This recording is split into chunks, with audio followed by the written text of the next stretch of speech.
അങ്ങനെ ചതുരപ്പയറിൻ്റെ സീസൺ ഇവിടെ കഴിഞ്ഞു കേട്ടോ. നമ്മുടെ വിത്തിന് വെച്ച പയറൊക്കെ ഉണങ്ങി വന്നിട്ടുണ്ട്. അപ്പോൾ വിത്തൊക്കെ റെഡി ആയിട്ടുണ്ട്. ഒരുപാട് ആൾക്കാർ എന്നോട് വിത്തിനെ ചോദിച്ചിട്ടുണ്ടായിരുന്നു. അതുകൊണ്ട് ഇപ്രാവശ്യം ഞാൻ എന്താക്കി, ഒരുപാട് വിത്തിന് ഞാൻ വെച്ചിട്ടുണ്ട്. അപ്പോൾ ബാക്കിലൊരു 2 എണ്ണം ഇതേപോലെ തൂങ്ങിക്കിടക്കുന്നുണ്ട്. പിന്നെ ഒരു 5-6 എണ്ണം പന്തലിൻ്റെ മുകളിലായിട്ടുണ്ട് കേട്ടോ. അപ്പോൾ പന്തലിൽ നിറയെ ഇല വീണിട്ടുള്ളത്, അതുകൊണ്ട് നമുക്ക് കാണാൻ കഴിയില്ല. മേലെ കയറിയാലേ നമുക്ക് വിത്തിന് വെച്ചതൊക്കെ കാണാൻ കഴിയും. ഇപ്പോൾ ലാസ്റ്റ് ഉണ്ടായതൊക്കെ ഇതേപോലെ ഒരു മുരടിപ്പാണ് കേട്ടോ. ഒരു വാട്ടരോഗം പോലെയൊക്കെ കാണുന്നുണ്ട്. പിന്നെ ഇതേപോലെ ഇടയിൽ കോവലുണ്ടായിട്ടുണ്ടേ.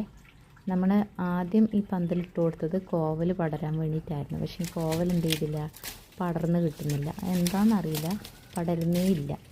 നല്ല കോവയ്ക്കാണ്, പക്ഷേങ്കിൽ നമുക്ക് പടർന്ന് കിട്ടുന്നില്ല. കണ്ടില്ല, നല്ലൊരു ഉരുണ്ട ഒരു സൈസാണ്, നീളത്തിലുള്ളതല്ല. നല്ലൊരു എന്താ പറയുക, അടിപൊളി കോവയ്ക്കാണ്. ഒരു 5-6 എണ്ണം ഉണ്ടെങ്കിൽ നമുക്കൊരു തോരൻ വെക്കാം. പക്ഷേങ്കിൽ പടർന്ന് കിട്ടുന്നില്ല. അങ്ങനെ ഇരിക്കുകയാണ് ഞാൻ ഈ ചതുരപ്പയർ ഇതിലേക്ക് പടർത്തിയത്. അപ്പോൾ ചതുരപ്പയർ ഏകദേശം കഴിഞ്ഞപ്പോൾ ഇതൊന്നും പൊളിച്ച് കളയാൻ തോന്നുന്നില്ല. കാരണം ഇടയിലിങ്ങനെ കോവയ്ക്ക് ഇങ്ങനെ ഇടയ്ക്കിടയ്ക്ക് ഉണ്ടാകുന്നുണ്ട്. കണ്ടില്ലേ, ഇതേപോലെ ഒറ്റയായിട്ടാണ് ഉണ്ടാകുന്നത്. എന്നാലും നല്ല കോവലാണ് കേട്ടോ. അപ്പോൾ ലാസ്റ്റ് ആയതുകൊണ്ട് ചതുരപ്പയറിൻ്റെ അവസ്ഥ ശോചനീയമാണ്. കണ്ടില്ലേ, ഒരു മുരടിപ്പാണ്. കഴിഞ്ഞു, ചതുരപ്പയർ നല്ല പോലെ കഴിഞ്ഞു.